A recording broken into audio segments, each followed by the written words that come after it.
When we think about peace, most of you are aware of the Dalai Lama and his comments on peace. He's well known for it. And he tells us that we must first have inner peace. And I invite you to just close your eyes for a moment and ask yourself, what does peace mean to you? There is a yogic approach to peace, a very distinct path, if you like, and I think it's very well summed up by Satchidananda in two sentences actually. Peace is a natural condition of the mind. It's the modifications of the mind that disturb that peace. And I think that is a helpful reflection. Peace is a natural condition of the mind. It's the modifications of the mind that disturb the peace. So when our minds are calm and still, then we feel peace of mind. But it's the busyness that comes into our minds that takes us away from it, has us lose it, if you like. And that can be through emotions or just getting very engaged in things, and our mind speeds up and our thoughts get busy and we can lose touch with the peace. And if you bring that out to a wider picture of the world, it's almost like a mirror that can happen out there, that we could all be peaceful, ideally, and share that peace with one another. But minds get stirred up and then actions get stirred up, and that's the way it happens. But when Satchidananda was describing this peace, he was talking about Patanjali, and Patanjali's Yoga Sutras have a roadmap that tell us how to find peace. And they start with the yamas and the niyamas, and inviting us to approach the world in certain ways through kindness, truth, reflection, recognizing and being open to receiving the world's abundance, forgiving and letting go. These are all things that we can do that can support our own inner peace and the peacefulness of others. And then there are asanas, and we're all familiar with the asanas and how they affect us and bring us to a quieter place, and breath. And then we get to concentration and meditation. And it's a roadmap that takes us all the way to liberation. And it's achieved through getting to this place of peace in our minds. And Swami Radha also has spoken about peace, and she tells us that we are responsible for our own peace. That's where we have to begin, to be responsible for our own peace. And she has produced, as it were, another map that can help us with that, and that's the Kundalini map. I'm not saying she produced the Kundalini system, but with Kundalini Yoga for the West and the way we approach the teaching, it gives us a route, a way of understanding ourselves and the tools that help us to channel and redirect our minds and our mental energies, the spiritual practices, and many subtle skills that we develop as we follow that path. And what it really amounts to, in both ways of approaching it, and then they're not different in a way, other than visually, really, in many ways, but it's about self-mastery.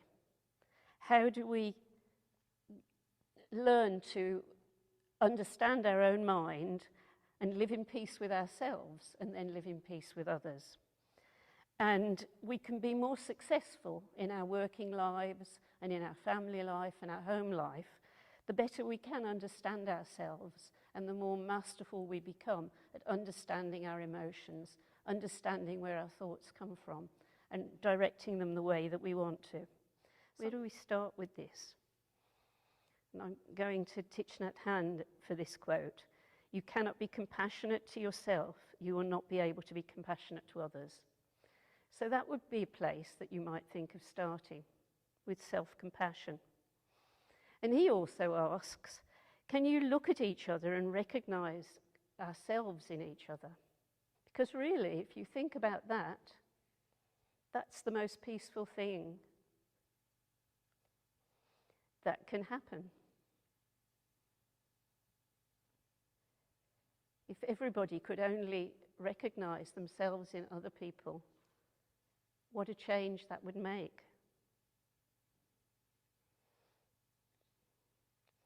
So with Patanjali, we have things like kindness and compassion towards ourselves and others. And Swami Radha reminds us that consideration of others can go a long way. You know, we can't always feel compassionate, and we don't always have enough energy to be doing something kind, but we can be considerate. We can always start there. And we can think about self-care and how we can get rid of the negative within ourselves through our reflections, including criticisms of ourselves, criticisms of others. And sometimes it's low self-worth that drives it, or a negative self-image, lingering grudges or resentments. All of those things can fuel those negative wheels in our minds, and we can pick them out and weed them out through our reflections. And another very important thing is that we recognize our own needs and meet those, and take care to meet those, because then we're not reaching out to others to do it for us in some way. And we can be open to the light, and we can be open to the bounty and abundance of the world around us. And this time of the year, it's just especially beautiful to be able to do that, because we can see the spring springing out there. I've noticed the last few days, I live in the barn, and every day that I go back to the barn, and I notice that the flowers in the flower beds in front of the barn are actually visibly bigger than they were as I left that morning. Things are just growing. And we can kind of take that into our hearts and celebrate it, that bounty and abundance that's around us. Because then there isn't a need to fight or struggle with others if we can really be open and receptive to the abundance of the world. And we build our awareness through reflection and through our growth in self-understanding. And that is our way, if you like. That is our approach. But there are other things we can do. There are practical things we can do, and I'm sure you're all kind of fully aware of the things you can do and are probably fully engaged in quite a lot of them.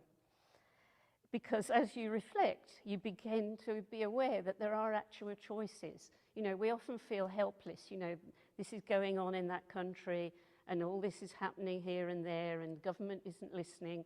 And there's a feeling of helplessness that can come with all of that. But there are also things that we can do.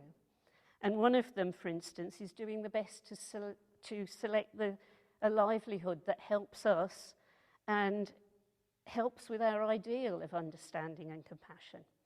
We may not be able to find the perfect job for that, but we can be as selective as we can be.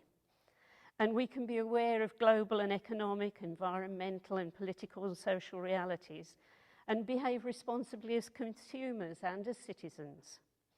So we can avoid investing in companies that that take choices away from other people. And we can petition for situations, and we can engage without getting partisan in conflicts. We have to find our way with these things. They also take reflection. How do we do it? And speech, we need a speech that encourages frankness and courage. And for most of us, it's things like our safety or how we want to feel liked, those kinds of things that might hold us back. But again, through reflection, we can think about what is the straight thing to say, the truthful thing to say, that helps in the situation rather than causing more aggravation. So we have to find our own way, and every one of us has a different way. And life's complex, and every one of us has like a unique history and a unique path. It's not like there's one answer and that's what you do. It's just not like that. We have to find our own way. but reflection and our yoga practices can be so helpful. So just close your eyes now for a moment.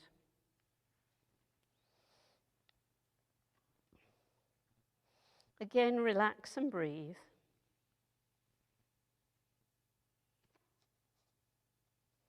And allow yourself to fill with light. See the light all around you.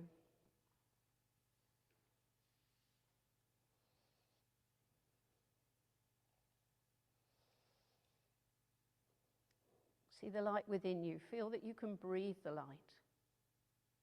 Brilliant light. And I wanted to end with some words from Swami Radhananda. The whole world and everything in it, mineral, plant, animal, human, is made of the same essential components. We are interconnected on other levels, beyond the physical. As the world becomes a global village, we can recognize this oneness on the subtle spiritual levels through kindness and through peace.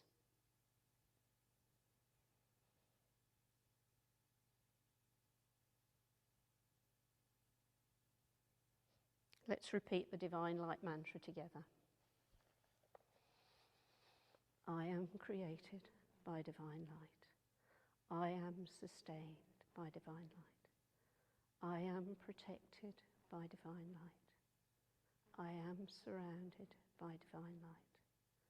I am ever growing into divine light. And just place your hands open in front of you in a gesture of receiving. And think about the peace that you've experienced today or recently. What moments of peace?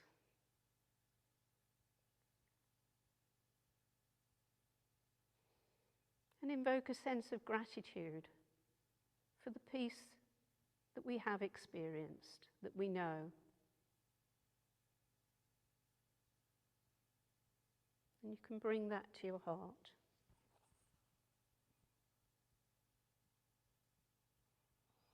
And say the Divine Mother prayer. O Divine Mother, may all my speech and idle talk be mantra. All actions of my hands be mudra. All eating and drinking be the offering of oblations unto thee. All lying down, prostrations before thee. May all pleasures be as dedicating my entire self unto thee. May everything I do be taken as thy worship.